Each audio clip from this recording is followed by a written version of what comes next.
नमस्कार दोस्तों। मुख्यतः वैसे ब्लॉकचेन तो कई प्रकार की होती हैं। प्रूफ ऑफ वर्क मेनली और प्रूफ ऑफ स्टेक लगभग सभी को पता है, और प्रूफ ऑफ बर्न भी होता है, प्रूफ ऑफ इलैप्स भी होता है, और प्रूफ ऑफ एक्टिविटी भी होता है। लेकिन दोस्तों मुख्यतः जो दो ब्लॉकचेन सबको पता है, प्रूफ ऑफ वर्क और proof of stake. Proof of work में बिटकॉइन, लाइटकॉइन ये आ जाते हैं, जहाँ पर माइनर्स होते हैं जो ब्लॉक को क्रिएट करते हैं और ब्लॉक को वैलिडेट करते हैं और ब्लॉकचेन में ऐड करते हैं, उनको बोलते हैं माइनर्स। बिटकॉइन, लाइटकॉइन के अंदर माइनर्स हैं क्योंकि वो प्रूफ ऑफ वर्क की ब्लॉकचेन है। लेकिन प्रूफ ऑफ स्टेक की ब्लॉकचेन जैसे बाइनेंस की इथेरियम सेकंड ओ जो आया है 2.0, वो भी प्रूफ ऑफ स्टेक की ब्लॉकचेन है, और पॉलीगॉन की ब्लॉकचेन भी प्रूफ ऑफ स्टेक की ब्लॉकचेन है, और हमारे ओजोन की ब्लॉकचेन भी प्रूफ ऑफ स्टेक की ब्लॉकचेन है। तो दोस्तों दूसरा प्रूफ ऑफ वर्क की जो ब्लॉकचेन होती है, उसमें जब माइनर्स होते हैं, उनको जब वो ब्लॉक माइन कर देते हैं तो उनको ब्लॉक रिवार्ड मिलते हैं, और प्रूफ ऑफ स्टेक में ट्रांजैक्शन फीस मिलती है ब्लॉक का निर्माण होने के बाद में।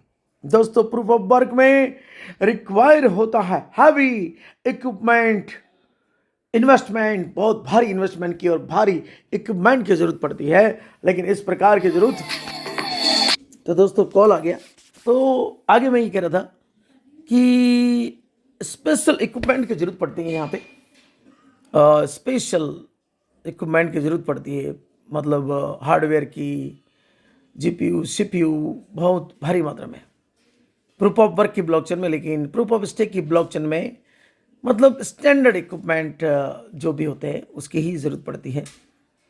कोई विशेष यहाँ पर बहुत भारी खर्चा नहीं होता है। और यहाँ पर प्रूफ ऑफ वर्क में किसी प्रकार की स्टेक्स की ज़्यादा बात नहीं होती है, जबकि यहाँ पर सिर्फ स्टेक्स की ही बात होती है प्रूफ ऑफ स्टेक में।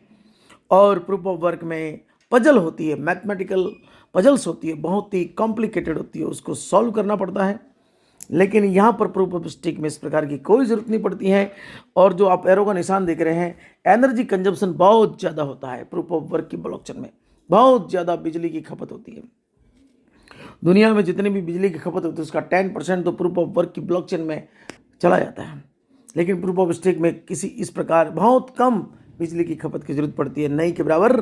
और यहाँ पर कंप्यूटेशनल पावर की जरूरत पड़ती है प्रूफ ऑफ वर्क की ब्लॉकचेन में,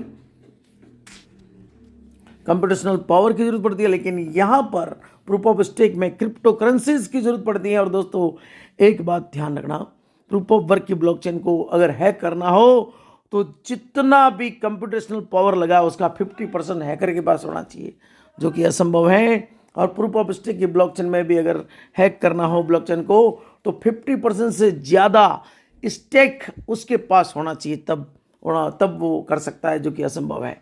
तो ये है प्रूफ ऑफ वर्क और प्रूफ ऑफ स्टेक। और हम गर्व करते हैं कि हमारा ओजोन जो है 5th जनरेशन का, 5th लेयर का, 10 लाख TPS का ये प्रूफ ऑफ स्टेक का हमारा ओजोन का ब्लॉकचेन है।